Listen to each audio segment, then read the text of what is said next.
Welcome to Yasmin's academy. February 2nd week current అఫైర్స్లో ఉన్నాం. ముందుగా ప్రారంభిస్తే 17న ఇస్రో సరికొత్త రికార్డును సృష్టించబోతుంది.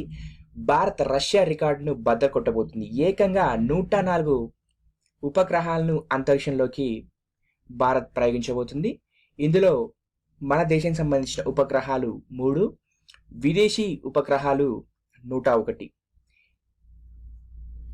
ఈ ఉపగ్రహాలను PSLV C-37 ద్వారా ప్రయోగిస్తారు. దీని ద్వారా మనకు 1500 కోట్ల ఆదాయం సమకూరుతుంది. ఇక సబ్సిడీల్లో ఆధార్కు లింక్ చేయడం వల్ల 21,000 కోట్లు ఆదా అయినట్టు కేంద్ర చమురు శాఖ మంత్రి ధర్మేంద్ర ప్రసాద్ చెప్పారు. ఇప్పటి వరకు నిరుపేద కుటుంబాలకు ఉచిత గ్యాస్ కనెక్షన్లు 63 లక్షలు ఇచ్చినట్టు కేంద్ర ప్రభుత్వం పేర్కొంది. 1,00,000 కుటుంబాలకు గొర్రె పిల్లల పంపిణీ చేస్తున్నట్టు తెలంగాణ రాష్ట్ర ప్రభుత్వం పేర్కొంది. ఇందులో 70% సబ్సిడీతో ఒక్కొక్క కుటుంబానికి 20 గొర్రెలు, 1 గొర్రెపోతుని రాయితీపై ఇస్తారు. వీటికి వేసవిలో దానా కొరత ఉంటుంది. దాన్ని అధిగమించడానికి 50% రాయితీపై దానం కూడా ప్రభుత్వం సరఫరా చేస్తుంది. జాతీయ మహిళా పార్లమెంటరీ సదస్సు ఇది అమరావతిలో జరిగింది. దీనికి బంగ్లాదేశ్ మహిళా స్పీకర్ షిరీన్ షర్మి కూడా పాల్గొన్నారు. భారత్లో మొత్తం మహిళా ఎంపీల శాతం చూసుకుంటే 12%గా ఉంది. ఇక ప్రపంచవ్యాప్తంగా మహిళా ఎంపీలు ఎక్కువగా స్వీడన్లో ఉన్నారు, 44%. రెండో స్థానంలో మెక్సికో నిలిచింది 42%గా. మన దేశంలో ఎక్కువగా మహిళా శాసనసభ్యులు ఉన్న రాష్ట్రాలు వచ్చేసి వరుసగా బీహార్, రాజస్థాన్, హర్యానా. అసలు మహిళా శాసనసభ్యులు లేని రాష్ట్రం నాగాలాండ్. దేశంలో మొత్తం మహిళా ఎంపీలు 64.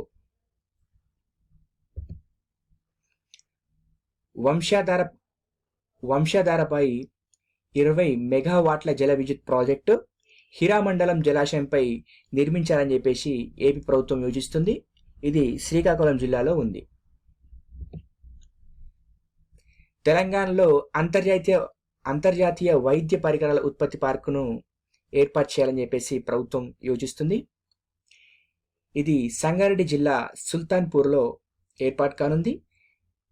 మొత్తం 450 ఎకరాల్లో నిర్మించాలని చెప్పేసి ఆలోచిస్తున్నారు. దీని ద్వారా కొత్తగా 2 లక్షలకు పైగా ఉపాధి అవకాశాలు దొరుకుతాయి. ఈ ఒప్పందాన్ని కొరియా సంస్థతో తెలంగాణ ప్రభుత్వం కుదుర్చుకోనుంది. ఇక భారత్ ఏటా 23,000 కోట్లకు పైగా వైద్య పరికరాలను దిగుమతి చేసుకుంటుంది వివిధ దేశాలతో.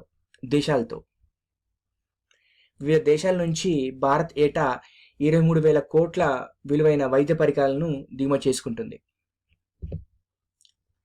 ఏపీకి 13,649 కోట్ల విదేశాయం అందించనున్నట్లు కేంద్ర ఆర్థిక సహాయ మంత్రి అర్జున్ మేఘ్వాల్ వెల్లడించారు. 1,00,000 పదాలతో తెలంగాణ నిఘంటువును రూపొందించేందుకు తెలంగాణ ప్రభుత్వం ఒక కమిటీ వేసింది. ఆ కమిటీలోని సభ్యులు చూసినట్టయితే రవ్వ శ్రీహరి, ప్రొఫెసర్ గంటా చక్రపాణి, ప్రొఫెసర్ నలిమెల భాస్కర్ ఉన్నారు. ఇది 2018 జూన్ 18 వరకు ప్రజలకు అందుబాటులోకి రానుంది. ప్రధానమంత్రి గ్రామీణ డిజిటల్ సాక్షరతా అభియాన్ పథకం గురించి మనం చర్చిస్తే ఇది నగదు రహిత లావాదేవీలను జరపడంతో పాటు స్మార్ట్ ఫోన్ వంటి వినియోగంలో కూడా గ్రామీణ కుటుంబాలకు శిక్షణ ఇవ్వడం ఈ పథకం యొక్క ముఖ్య ఉద్దేశం. ఇందుకోసం 2,351 కోట్లు కేంద్ర ప్రభుత్వం ఆమోదం తెలిపింది. ఇక ఆర్బీఐ పరపతి విధాన సమీక్షలోని ముఖ్యాంశాలకు వస్తే రెపో రేట్ మాత్రం ప్రస్తుతానికి 6.25% ఉంది. 2016-2017 ఆర్థిక వృద్ధి రేటు అంచనా 6.5% పరిమితం కాగా 2017-2019లో 7.4%గా చేరుకోవచ్చని చెప్పేసి అంచనా వేయడం జరిగింది. గోదావరి జలాల సమగ్ర వినియోగం జాతీయ తెలంగాణ రాష్ట్ర దృక్పథం అనే బుక్కును శ్రీరామ్ వెదిరే రాశారు. దీన్ని కేంద్ర మంత్రులు బండారు దత్తాత్రేయ, నితీష్ గడ్కరీ ఢిల్లీలో ఆవిష్కరించడం జరిగింది.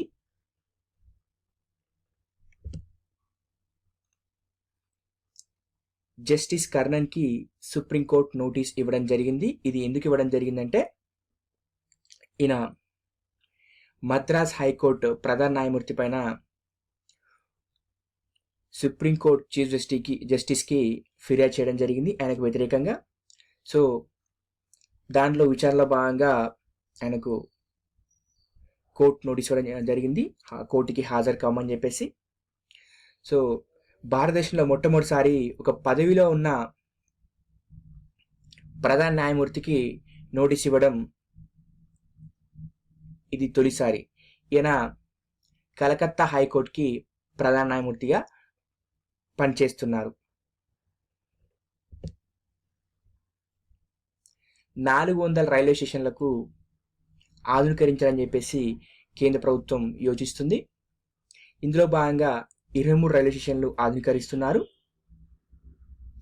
ఇందులో తెలుగు రాష్ట్రాల నుంచి విశాఖపట్నం, విజయవాడ, సికింద్రాబాద్ రైల్వే స్టేషన్లు ఎంపికయ్యాయి. దీన్ని కేంద్ర రైల్వే మంత్రి సురేష్ ప్రభు వీడియో కాన్ఫరెన్స్ ద్వారా ప్రారంభించారు.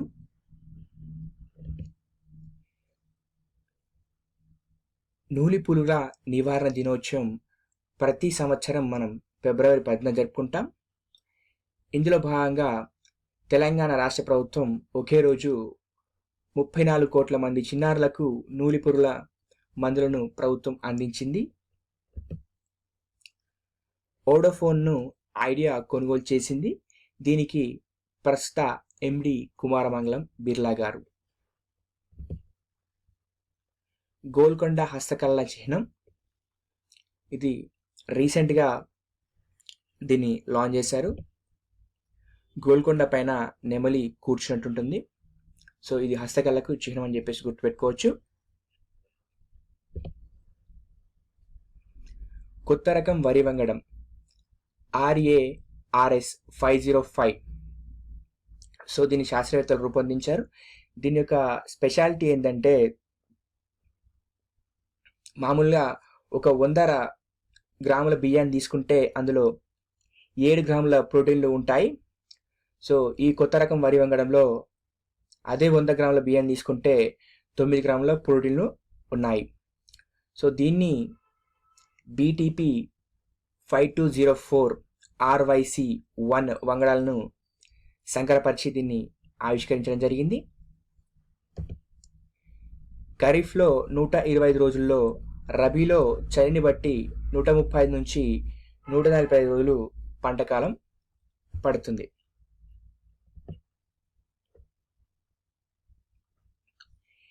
ఈటల రాజేందర్ మధుసూదనాచారి యొక్క కమిటీని రిపోర్ట్ చూద్దాం. ఈ కమిటీ ఎందుకు వేయబడిందంటే, ఎవరైతే వెనుకబడిన వర్గాల కుల వృత్తులపైన అధ్యయనం చేయడానికి ఈ కమిటీ నియమించడం జరిగింది. సో ఈ కమిటీ లేటెస్ట్గా రిపోర్ట్ సబ్మిట్ చేయడం జరిగింది. వెనుకబడిన వర్గాల్లో 35.5 కోట్ల మంది కులవృత్తులపైనే ఆధారపడి జీవిస్తున్నారని చెప్పేసి ఈ కమిటీ తెలిపింది. ఇక సమగ్ర సర్వే ప్రకారం చూస్తే తెలంగాణలో వెనుకబడిన తరగతుల వారు 45.11 లక్షల కుటుంబాలున్నాయి. వీరి జనాభా 1.57 కోట్లు.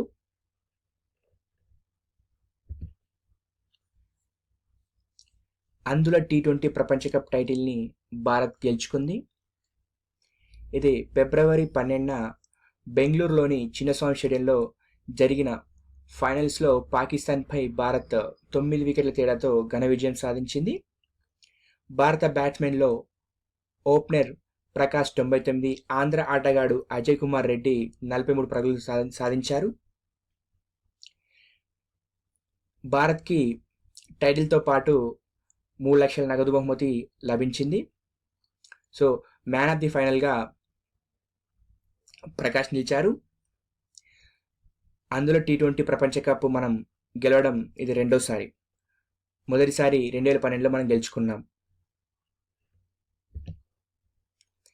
పీడీవీ మిషన్ రెండంచెల బాలిస్టిక్ క్షిపణి రక్షణ వ్యవస్థ అభివృద్ధిలో భాగంగా నిరోధక క్షిపణిని భారత్ విజయవంతంగా పరీక్షించింది.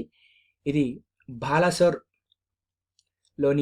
ఐలాండ్ నుంచి ఫిబ్రవరి 11న జరిపిన ఈ ప్రయోగం లక్ష్యాన్ని ఛేదించింది. శత్రు క్షిపణిని అడ్డుకునేందుకు రూపొందించిన ఈ వ్యవస్థను పృథ్వీ డిఫెన్స్ మిస్సైల్ పీడీవీ మిషన్గా పిలుస్తారు. ఇది భూమికి 50 కిలోమీటర్ల ఎత్తులో ఉన్న లక్ష్యాల్ని ఛేదించగలదు.